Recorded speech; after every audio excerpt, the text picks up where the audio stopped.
Welcome back to another Post Media Ottawa Senators panel. I'm Bruce Garriock, pleased to be joined by Anthony LeBlanc, Senators President of Business Operations today. And as we record this, it's the day after the season opener lost to the Buffalo Sabres 4-1 on Thursday night in Buffalo, and I'm in Toronto as we prepare for the first round of the Battle of Ontario. But despite the loss, Anthony, I think there's a lot to be excited about with this young Senators group and the changes that were made in the offseason. No question. No question. I mean, look, it's one game, so we're not going to go 82-0. No one thought we were. And, you know, to quote the great Monty Python, always look on the bright side of life. We did win our first games the last two seasons, and we didn't like how those seasons went. So maybe this is the right omen for us. But look, no, there's tremendous optimism, which continues. I think everyone will agree that there was some sloppiness last night, but at the same time, we came up against obviously our former goaltender in Craig Anderson, and he had a hell of a game. So this is going to happen in an 82 game season, but it hasn't quelled any of the optimism. But like most people, God, I hate losing. I know what you mean. You look at the changes that were made in the offseason with the addition of Claude Giroux and Alex Brinkat, and they brought in goaltender Cam Talbot, who is hurt right now. I think that Tyler Mott has been a solid addition for this team. Anthony, your job is off the ice. Right. How has the changes made by Pierre Dorion, DJ Smith, and the hockey operations department helped your side of the business? Oh, it's well documented what an incredible offseason this was for us. There were like 4 or 5 really strong inflection points through the offseason. The first one was actually outside of the hockey department. It was the announcement in June of the agreement with the NCC regarding LeBreton Flats. So that was kind of, the first real point of optimism. But then, of course, then Pierre went on this tear. Obviously, the trading of our first round pick to get Alex Brinkat, and then signing Claude Giroux, and then the long-term extensions. Every one of those points, we saw an absolute spike in season seat membership requests. And as I've mentioned to you in the past, so this year, at this point already, we're over 60% up on season seat memberships, which is a tremendous metric. Now, we also have to be realistic. It's also well documented that we are, we were one of the lower teams in the NHL in regards to season seat base, but we are definitely moving this in the right direction. From a casual fan perspective, I am so excited about the game here on Tuesday night because this will be, right now we're searching for any inventory we can find because this is going to be an absolute clean sellout and will be the biggest crowd in this building in probably 5 years. And what does that say? Because you have a lot of inventory to move to, and one of the things you said at your kind of season opening press conference you did with Pierre was that you think there will be a lot more sellouts this year, right? There seems to be a good excitement and good vibe around the team.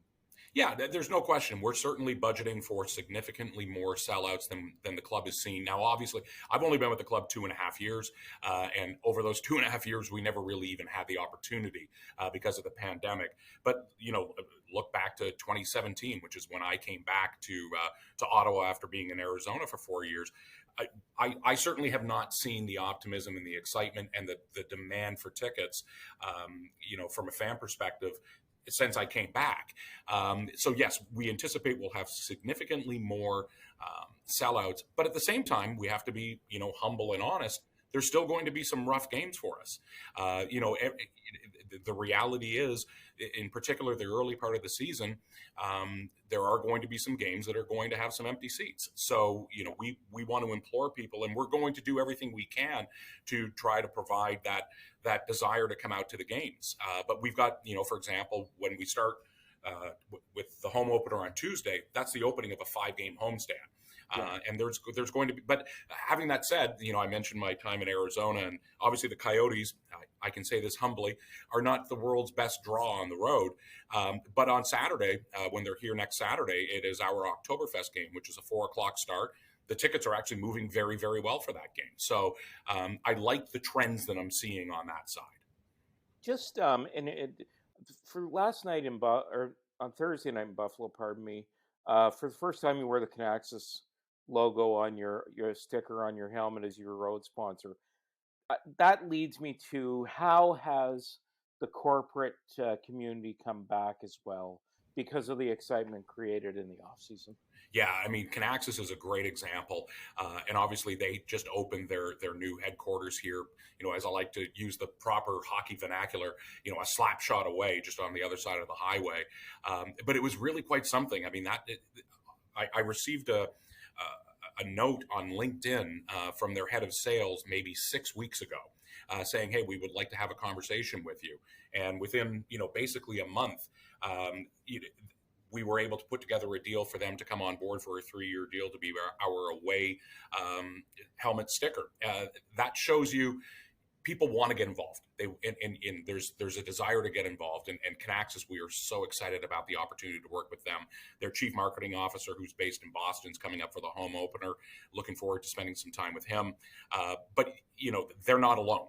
And one of the things that I think is interesting are the number of corporate sponsors and partners that the club has had over the years that currently are no longer sponsors and haven't been for a couple of years, that are putting their hand up. Like next week, for example, I'm not going to say who it is because I hope they do come back, but a long time partner of this organization that left a couple of years ago, we're getting together next week to have a conversation about what a re-entry could look like. So I think that's a really good positive sign.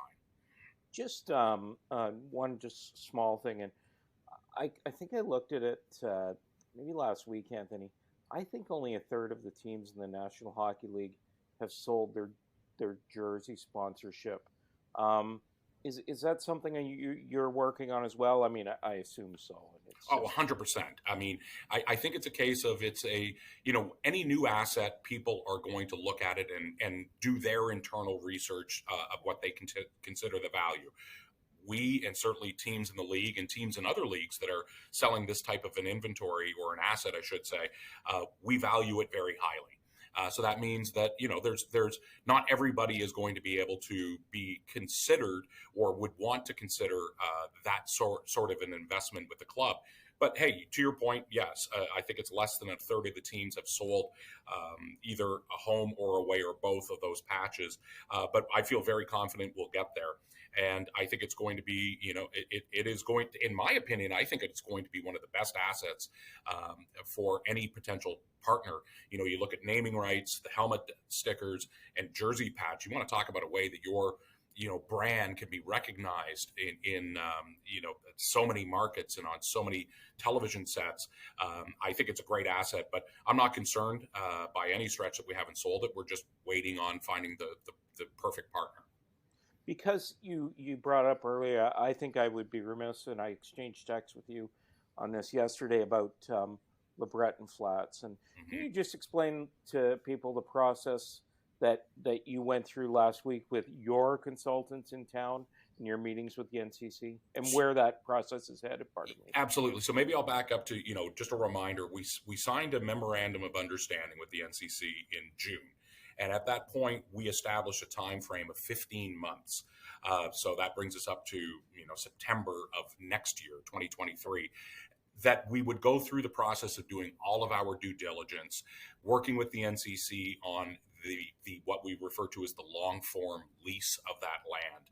And we have had multiple discussions and meetings throughout that process. So we've talked about the partners that have, or the consultants that we're already working with. So Sterling Development Company out of New York, who's helping us with kind of the mixed use side of things.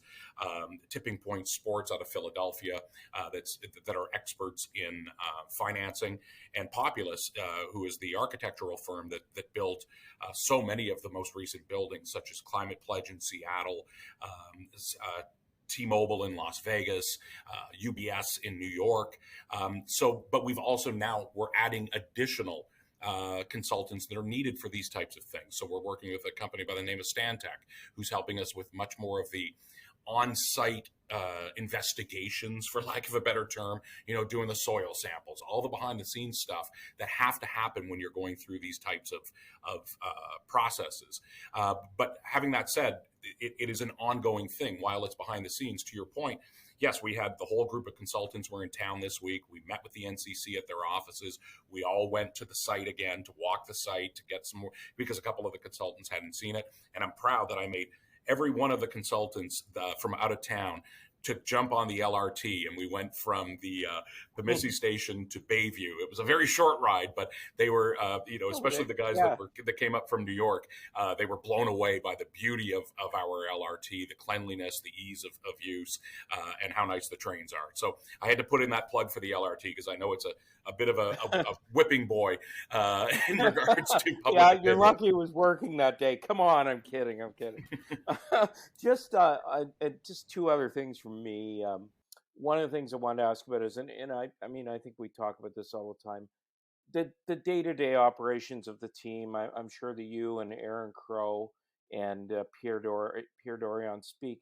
Do you speak daily on a daily basis with the board, or is that how is that? I would say that one of us at minimum probably speaks to at least one member of the 3-member board, in particular Sheldon Plenner, but John Mizik and Larry Zeifman are the other 2 members. We work with those gents. I definitely, each of us, once a day there's a touch point from one of the 3 of us to one of the 3 of them, and usually multiple touch points. And it's been a really, really positive, strong, consultative process. But at the same time, the board is letting Aaron, Pierre, and myself operate the business. And I think you can see the efficiencies. And if you talk to our staff, and I think if you talk to our customers, they've seen a more efficient, more easy to operate organization. And last thing for me, and I think, it's going to come up really quick now that the season is going. You know how fast the season goes once they drop the puck, Anthony. The Alfie Night and the game where he's going at 5:30, where he's going to go into the Hockey Hall of Fame, and then people can stick around it. I think that will be a special evening as well. Oh, I couldn't agree more. And when we saw the schedule, at first we were alarmed because obviously it was a typical 7:00 start. So we reached out to the league and we reached out to TSN and said, look, is there a way that we can do this that maybe we do an unusual start time, in particular for the middle of the week, which would allow us to roll into that ceremony. And of course, we reached out to Alfie to get his perspective. He loved it. He thought it was a great idea and was totally endorsing of it. And the league was 100% on board, and TSN loved it as well, because for TSN, they're also broadcasting the ceremony. So it allows them to go from a seamless, in particular on TSN 5, a seamless viewing of the game right into the honoring ceremony. So, I think there'll be quite a few people that will stick around to watch that.